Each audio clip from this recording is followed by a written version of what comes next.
अस्सलाम वालेकुम। नई वीडियोस के लिए चैनल को सब्सक्राइब जरूर कीजिए और बेल आइकॉन के बटन को दबा दीजिए। शुक्रिया।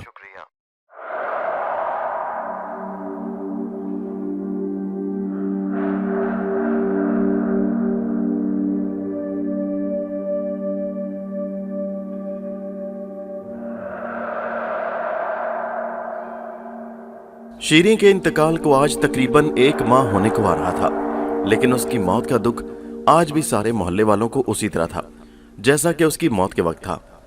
पूरे मोहल्ले को सोगवार सी फिजा ने अपनी गिरफ्त में ले रखा था। हर किसी का चेहरा उदास नजर आता था। लोग मरते ही रहते हैं और दूसरे लोग उनके दुख को महसूस भी करते हैं। मरने वाले के करीबी अजीज रिश्तेदार वगैरह ज्यादा दुख महसूस करते हैं और मरने वालों को याद भी रखते हैं, लेकिन जल्द या देर उन्हें भूल ही जाते हैं क्योंकि वक्त सबसे बड़ा मरहम होता है। लेकिन कुछ लोग ऐसे होते हैं जो मरने के बाद अपनों और गैरों को यकसा तौर पर याद रहते हैं।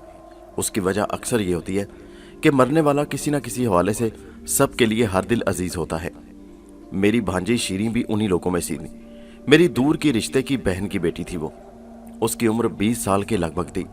इस उम्र में अक्सर नौजवान लड़कियां फैशन और खुदनुमाई के लिए न जाने क्या कुछ करती हैं, लेकिन शीरीं के चेहरे पर जवानी और जोश नाम की कोई चीज न थी। वो निहायत हंसमुख और दर्दे दिल रखने वाली लड़की थी। मोहल्ले के बच्चों को वो अक्सर घर पर ही ट्यूशन पढ़ाया करती थी। रिश्तेदार होने के बावजूद मेरा उनके यहाँ ज्यादा आना जाना नहीं था। घर वालों की जुबानी मुझे मालूम हुआ कि शीरीं बेहद बीमार रहने लगी है। बहुत से डॉक्टर से इलाज करवाया जा रहा है, लेकिन उसकी हालत है कि संभलने में ही नहीं आती। अपनी बीवी के साथ जब मैं वहां पहुंचा तो शीरीं की माँ से मालूम हुआ कि उसके घर में कोई आसेब वगैरह का चक्कर है और एक शख्स से शीरीं का रूहानी इलाज करवाया जा रहा है। जब मैंने शीरीं को देखा तो मुझे यकीन ही नहीं आया कि ये वही शीरीं है जिसे मैंने कुछ अरसा पहले सेहतमंद और चाको चौबंद देखा था। अब तो उसकी हालत बेहद खराब हो चुकी थी। मैंने उससे बातचीत की तो मुझे अंदाजा हुआ कि उसके साथ किसी जिन भूत या किसी लड़के का मसला है या फिर उसका जहनी तवाजुन बिगड़ चुका है। मैंने उसकी माँ से इस सिलसिले में बात की तो उन्होंने बताया, खानदान के लड़के तो कम उम्र हैं और किसी गैर लड़के का भी यहाँ आना जाना नहीं है। ना ही शीरीं बगैर किसी काम से कहीं आती जाती थी जो ये कहा जाए कि ये मोहब्बत का मामला है। खैर, इन सब बातों के बाद मैंने उस शख्स से मुलाकात की जो शीरीं का इलाज कर रहा था। वो शख्स मुझे पहले ही नज़र में कुछ ठीक नहीं लगा, लेकिन चूंकि शीरीं के घर वालों को उस पर एतमाद था इसलिए मैंने कोई बात नहीं की। और फिर एक रोज़ शीरीं को अस्पताल में दाखिल करवा दिया गया। यहाँ से पहले भी शीरीं का इलाज होता रहा, लेकिन कोई अफाका नहीं हुआ। अस्पताल में दाखिल होने के बाद शीरीं को खून की उल्टियाँ आने लगीं, जिन्हें अस्पताल वालों ने रोकने की बहुत कोशिश की, लेकिन शीरीं बच न सकी। मैं और अहमद उस वक्त शीरीं के मुतल्लिक ही बात कर रहे थे। अहमद मेरा कज़न है। हम अहमद के जनरल स्टोर पर ही बैठे हुए थे। रात के तकरीबन 8 बज रहे थे। मैं महकमा डाक में मुलाजिम था और अब रिटायर हो चुका था। अहमद से रिश्तेदारी के अलावा मेरी अच्छी दोस्ती भी थी, इसलिए अक्सर मेरी नशिस्त उसके जनरल स्टोर पर रहती थी। अचानक वही शख्स वहां से गुजरा जो शीरीं का रूहानी इलाज कर रहा था। उसके बारे में मुझे पता चला कि उसने शीरीं के इलाज की मद में उसके घर वालों से तकरीबन 30,000 रुपये लिए हैं। उसने शीरीं को ठीक करने का दावा भी किया था कि वो सेहतमंद हो जाएगी, लेकिन शीरीं मर गई। ये शीरीं का मामला था, इसलिए मैं इसमें मदाखलत ज़रूरी समझता था। मैंने अहमद से कहा, ये शख्स जो अभी सामने से गुजरा है, क्या तुम इसे जानते हो? ये कोई आमिल वामिल है, शीरीं का इलाज भी करता रहा है। उसने बताया। अच्छा इलाज किया इसने, मैंने तंजन कहा।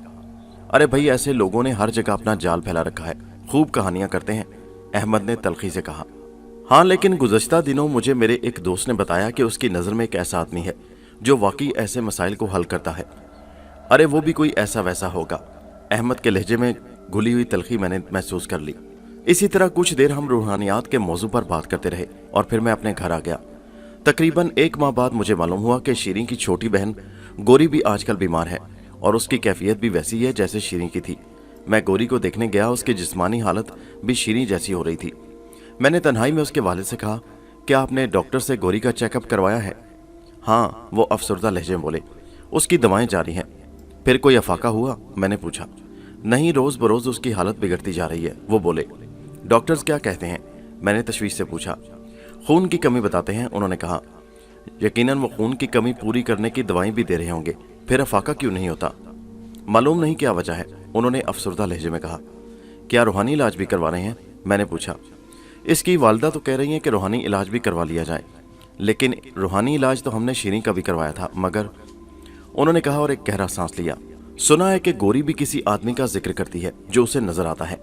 ऐसा ही जिक्र शीरीं भी करती थी। क्या आपने किसी आदमी को देखा? मैंने कहा। हमारे घर में किसी और ने उस आदमी को नहीं देखा, वो बोले। वैसे एक बात है, मामला कुछ गड़बड़ लगता है। मेरा मतलब है कि कोई पुरस्रार मामला है। शीरीं भी किसी आदमी का जिक्र करती थी और ये भी करती है। शीरीं के बारे में तो हम कह सकते हैं कि उसका जहनी तवाज़ुन कुछ डिस्टर्ब हो गया होगा, लेकिन गोरी भी अब वैसी ही बातें कर रही है, मैंने कहा। गोरी के वालिद कुछ देर सोचने के बाद बोले, अगर पुरस्रार मामला है तो इसके बारे में कोई अच्छा आमिल ही बता सकता है, और तुम जानते हो कि जो शख्स शीरीं का इलाज कर रहा था वो शीरीं को ठीक नहीं कर सका और उसने हमसे एक बड़ी रकम भी हथिया ली। इसका मतलब है कि किसी सही शख्स को ढूंढा जाए, मैंने कहा। फिर मेरे जहन में उन साहब का ख्याल आया जिनके बारे में मुझे मेरे दोस्त ने बताया था। मुझे मेरे दोस्त ने एक आदमी के मुतालिक बताया था। मैं उनके बारे में तफसील मालूम करके आपको बताऊंगा, मैंने कहा। अच्छा। गोरी के वालिद की आंखों में उम्मीद की किरणें नजर आने लगीं। अगर कोई ऐसा आदमी है तो फौरन उसका पता करो। मैं पहले ही अपनी एक बेटी खो चुका हूं और अब मैं, उनकी आवाज़ रुंध गई। आप फिक्र न करें, मैं कल ही उस आदमी का पता करूंगा, मैंने अपने बहनोई को तसल्ली दी। दूसरे दिन मैं अपने दोस्त सादिक के घर गया और उससे रूहानी इलाज करने वाले आदमी के मुतालिक दरियाफ्त किया तो वो बोला, जावेद, तुम जानते हो कि जैली पीरों फकीरों ने जगह जगह अपने ठिकाने बना रखे हैं। ऐसे लोग सादा दिल आवाम को लूटते रहते हैं। उन लोगों के पास कोई अहलियत नहीं होती, बस वो अपनी चकनी चपड़ी बातों से लोगों को बेवकूफ़ बना रहे होते हैं। लेकिन ये बात नहीं कि सारे लोग ही जैली हैं। ऐसे लोग भी मौजूद हैं जो रूहानी ताकतों से मालामाल हैं, वो बोला। क्या वो साहब भी रूहानी ताकतों से मालामाल हैं? मैंने पूछा। हाँ, पहले तो मैं यकीन नहीं करता था, लेकिन जब मैंने खुद अपनी आंखों से उनकी ताकत का मुजाहरा देखा तो मुझे यकीन आया। उसने कहा, तुमने देखा? मैंने जल्दी से पूछा। हमारे मोहल्ले में एक आदमी पर हसेब आ गया था। जब उसे दौरा पड़ता तो वो जोर जोर से कहके लगाता, चीखें मारता, मुंह से झाग बहने लगती। जो भी उसके सामने आता, ख्वाह उसके माँ बाप, भाई बहन, सबको मारने लगता। 10 अफराद का खाना अकेला खा जाता था। रात के अंधेरे में उसकी धाड़ें और खौफनाक कहके मोहल्ले वालों को भी परेशान करते थे। उसके घर वाले उसे रस्सियों से जकड़ कर रखते, बांध कर रखते, लेकिन वो रस्सियां तोड़ लेता। मोहल्ले वालों को जाकर तंग करता। पूरा मोहल्ला और उसके घर वाले उसकी वजह से बहुत परेशान थे। उन्होंने उस आमिल से राब्ता किया तो उन्होंने उस आदमी के आसेब को हाजिर किया और उसे जलाकर भस्म कर डाला। अब वो आदमी बिल्कुल ठीक है, बिल्कुल नॉर्मल है और ऑफिस भी जाता है। घर वालों और मोहल्ले वालों से बहुत इखलाक से पेश आता है। वाह, इसका मतलब है कि वो वाकई बहुत पहुंचे हुए हैं, मैंने कहा। हाँ भाई, वैसे तुम्हारा क्या मसला है? मेरे दोस्त ने पूछा। यार, हमारी भांजी है एक गोरी। मैंने उसे शुरू से आखिर तक तमाम बात बता दी। ये बात है तो तुम जल्द अज जल्द आमिल बाबा से मिल लो, बल्कि अभी चलते हैं, वो बोला। हम दोनों कुछ ही देर बाद बस के जरिए आमिल बाबा के आस्थाने में पहुंच गए। सादिक ने मेरा उनसे तारुफ करवाया और सारा मसला मैंने खुद उनको बताया। वो एक बारिश और बूढ़े आदमी थे और हमसे बहुत अच्छी तरह पेश आए। क्या मरीज़ा को यहाँ ला सकते हैं आप? उन्होंने सारी बात सुनने के बाद पूछा। नहीं, मेरे ख्याल में उसकी हालत ऐसी नहीं है कि उसे यहाँ लाया जाए, मैंने कहा। ठीक है, आप रात को 8 बजे आ जाइएगा, मैं आपके साथ चलूँगा, उन्होंने कहा। जी, बहुत बेहतर। हम लोग मुसाफा करके वापस आ गए। मैंने वापसी पर टाइम देखा तो 5 बज रहे थे और सादिक को उसके इलाके में उतार कर मैं बस के ज़रिए आगे चला आया। बहन के घर पहुंचकर मैंने दरवाजे पर दस्तक दी तो मेरे बहनोई ने दरवाज़ा खोला। मैं उनके साथ अंदर चला आया। मैंने पूछा, गोरी की तबीयत अब कैसी है? आज उसकी तबीयत बहुत ज़्यादा ख़राब है, उन्होंने रुंधी हुई आवाज़ में कहा। मेरी बहन तो बाकायदा रोने लगी थी। सब्र करें आपा, अल्लाह कोई ना कोई सबब निकालेगा, मैंने तसल्ली दी और बहनोई की तरफ सवालिया अंदाज से देखा। डॉक्टर भी आया था, उसने दवाएं दी हैं लेकिन कोई फ़र्क नहीं पड़ा, वो बोले। मैं उन आमिल बाबा से मिलकर आ रहा हूँ जिनका मैंने आपसे जिक्र किया था, मैंने कहा तो मेरी बहन और बहनोई के चेहरे पर एकदम जैसे खुशी बिखर गई। बहनोई ने जल्दी से पूछा, फिर क्या कहा उन्होंने? उन्होंने रात 8 बजे मुझे बुलाया है, कह रहे थे कि मेरे साथ यहाँ आएंगे। मैंने कहा, ठीक है, मैं भी तुम्हारे साथ चलूँगा। वो तेज़ी से बोले, बहन आप गोरी का ख्याल रखें, मैं उन्हें ले आऊँगा। मैंने कहा, अच्छा ठीक है, वो बोली। मैं ज़रा गोरी को देखना चाहता हूँ, मैंने कहा। हाँ हाँ, क्यों नहीं, उन्होंने कहा। फिर वो मुझे गोरी के पास ले गए। उन्होंने बिल्कुल सही कहा था, गोरी की हालत आज बहुत ज़्यादा ख़राब थी। उसके गाल मजीद पिचक गए थे, नकाहत उसके चेहरे से आया थी। वो छत को घूर रही थी। गोरी बेटा देखो मामू आए हैं, बहनोई ने कहा तो गोरी ने मेरी तरफ देखा। कैसी हो गोरी बेटा, मैंने उसके सर पर हाथ फेरते हुए पूछा। वो आया था मामू, मुझे कह रहा था कि मुझे भी वो अपने साथ ले जाएगा, उसने शिकस्ता लहजे में कहा। भाई कौन वो, मैंने नरमी से पूछा। वो कहता है कि तुम्हारी बहन को ले गया हूं, तुम्हें भी ले जाऊंगा, उसने जवाब दिया। अरे ऐसी कोई बात नहीं, मैंने कहा। तुम्हें वहम हो गया है। दरअसल शीनी को भी वहम हो गया था। देखो भला यहाँ कोई आदमी कैसे आ सकता है तुम्हारे कमरे में, किसी और ने नहीं देखा उसको? इसका मतलब है कि हकीकत में कोई भी नहीं है, सिर्फ तुम्हारा वहम है गोरी। नहीं वो आया था, गोरी ने कहा। शीनी बाजी भी कहती थी कि वो आता है तो कोई भी यकीन नहीं करता था। अच्छा आए तो कह देना कि अब उससे आमिल बाबा ही निपटेंगे, तुम फिक्र ना करो, अभी मैं एक आमिल को लेकर आऊंगा और वो उसका खात्मा कर देंगे। उसका कोई खात्मा नहीं कर सकता, वो खुद कहता है कि मुझे उसके हाथों से कोई नहीं बचा सकता, गोरी ने कहा। वो बकवास करता है, मैंने कहा। फिर इधर उधर देखते हुए बुलंद आवाज से कहा, ऐ खबीस आदमी, क्यों बच्ची को तंग कर रहा है? अगर वाकई तू हकीकत है तो सामने आ, मैं तुझे बताता हूं। फिर मैंने गोरी की तरफ देखकर कहा, देखा तुमने, अगर वो हकीकत में होता तो फिर सामने आ जाता ना।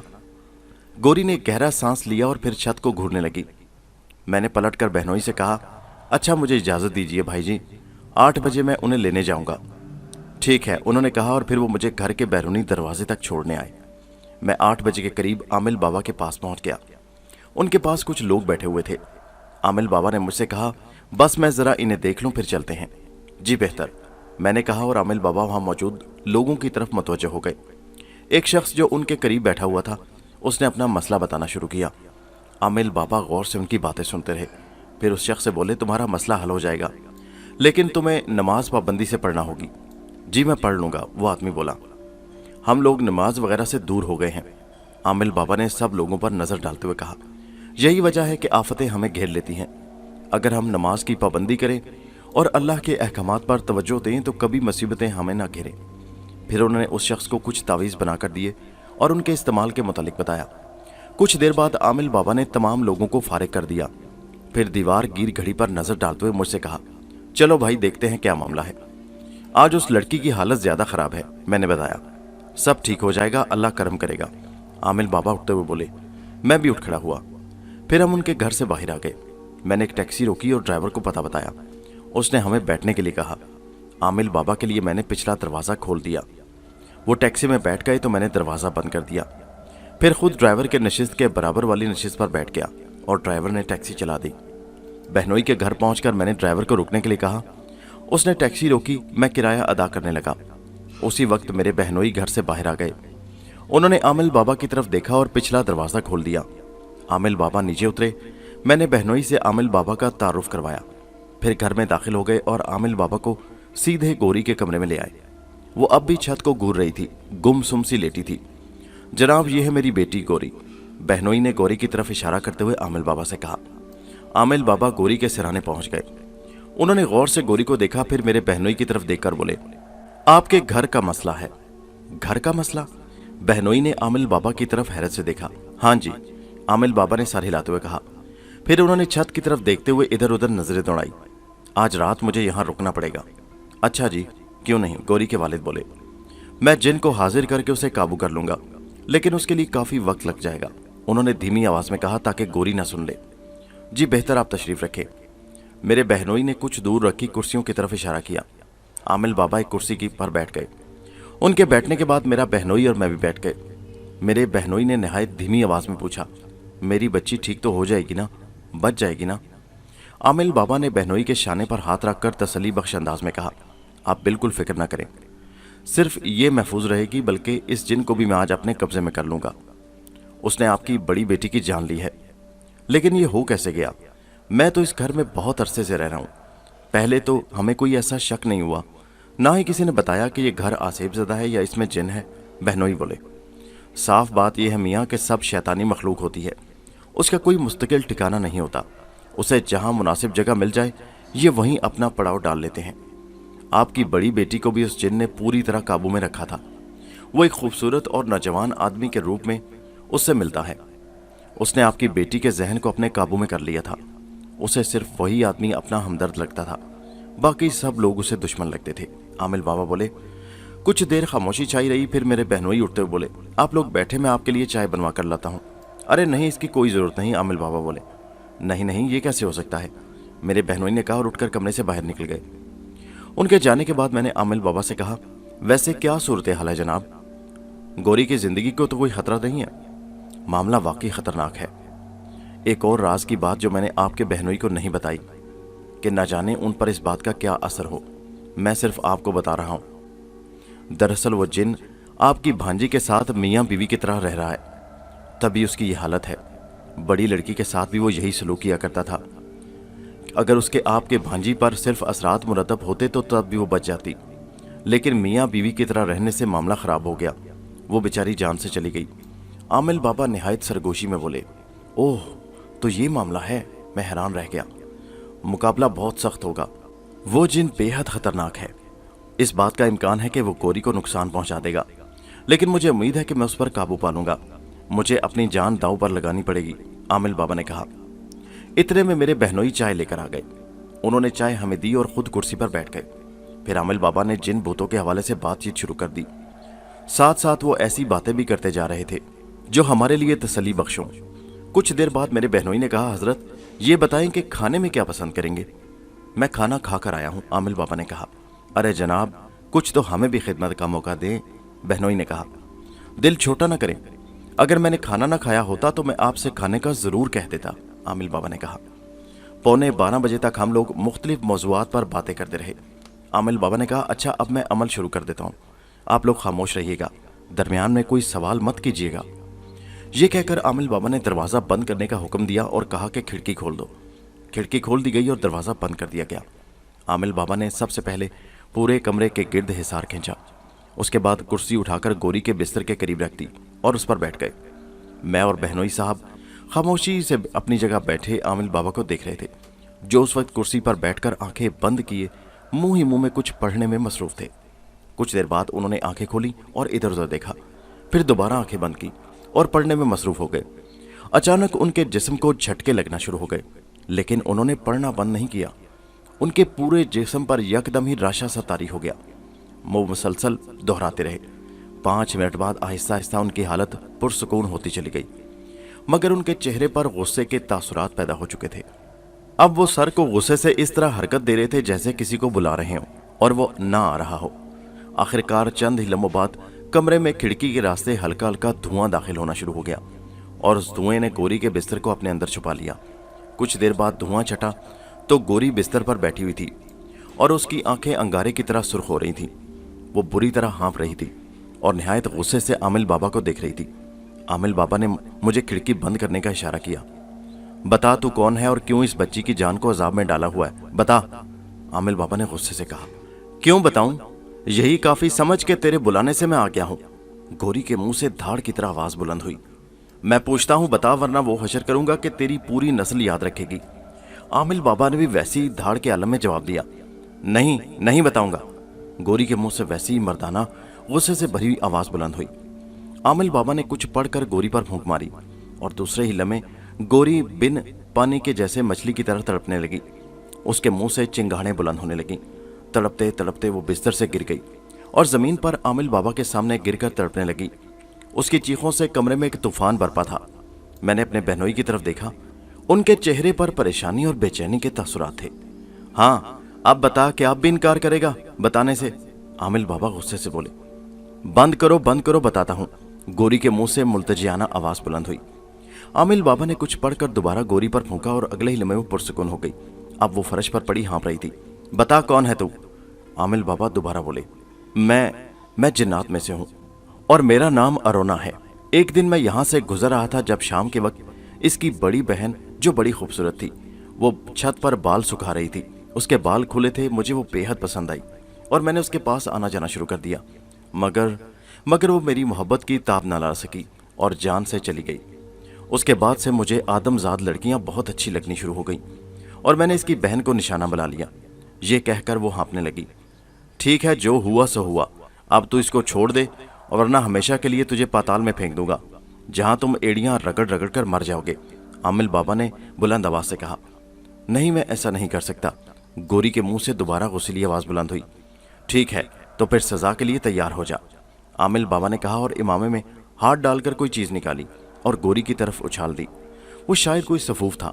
जैसे ही वो गोरी के जिस्म पर पड़ा, उसने चीख चीख कर सारा घर सर पर उठा लिया। वो चीखने चिल्लाने लगी और कमरे में इधर उधर यूं भागने लगी जैसे उसके पीछे आग लगी हो। वो बुरी तरह दौड़ और चिल्ला रही थी। उसका चेहरा और जिस्म के दूसरे खुले अज़ाब बेहद सुर्ख हो रहे थे। बंद करो उसे, बुझाओ, मैं जल रहा हूं, बुझाओ इसे। गोरी के मुंह से धाड़ बुलंद हुई। नहीं, जब तक तुम अपने पैगंबर हजरत सुलेमान अलैहिस्सलाम की कसम खाकर ना कहो कि तुम इसे छोड़ दोगे, तब तक तुम यूं ही जलते रहोगे। आमिल बाबा ने कहा, हाँ हाँ, मैं हजरत सुलेमान अलैहिस्सलाम की कसम खाकर कहता हूं कि मैं इसे छोड़ दूंगा, मगर तुम मुझे इस आग से निजात दिला दो। गोरी के मुंह से जिन और रोना की आवाज़ बुलंद हुई। ठीक है, अब तुमने हजरत सुलेमान अलैहिस्सलाम की कसम खा ली है, इसलिए मैं तुम्हें इस अजाब से निजात देता हूं। और खबरदार, तुम अब किसी लड़की को या किसी आदमजात को तंग करने लगे।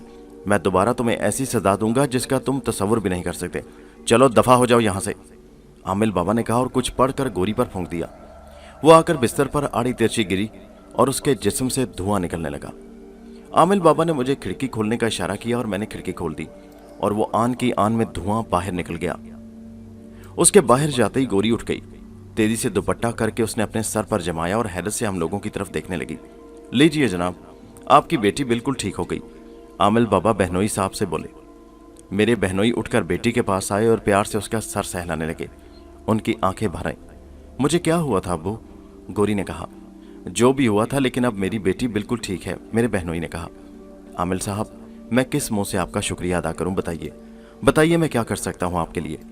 मेरे बहनोई आमिल बाबा के पास आकर उनका हाथ चूमते हुए बोले। शुक्रिया अल्लाह का अदा करें, मैं तो वसीला हूं मियाँ, शिफा देने वाला तो वो है। बस ऐसा करें कि 2 नफल शुक्राने के अदा कर दीजिए। आमिल बाबा बोले। अरे फिर भी बाबा, कोई खिदमत बताइए, कोई मौका तो दें। मैं सारी उम्र आपकी गुलामी करता रहूंगा तो कम है, मेरे बहनोई ने कहा। नहीं नहीं, इसकी जरूरत नहीं, आमिल बाबा बोले। मेरे बहनोई तेजी से बाहर निकल गए। कुछ देर बाद वो दोबारा अंदर दाखिल हुए तो उनके हाथ में रुपए थे। उन्होंने वो रुपए आमिल बाबा को देने चाहे तो उन्होंने साफ इनकार कर दिया और बोले, मैं इस काम का मुआवजा नहीं लेता मियाँ, बराए मेहरबानी आप इसरार मत कीजिए। वो तमाम रात आमिल बाबा वहीं रहे। गोरी अपनी माँ के पास चली गई। मेरा और आमिल बाबा का बिस्तर उसी कमरे में लगा दिया गया था।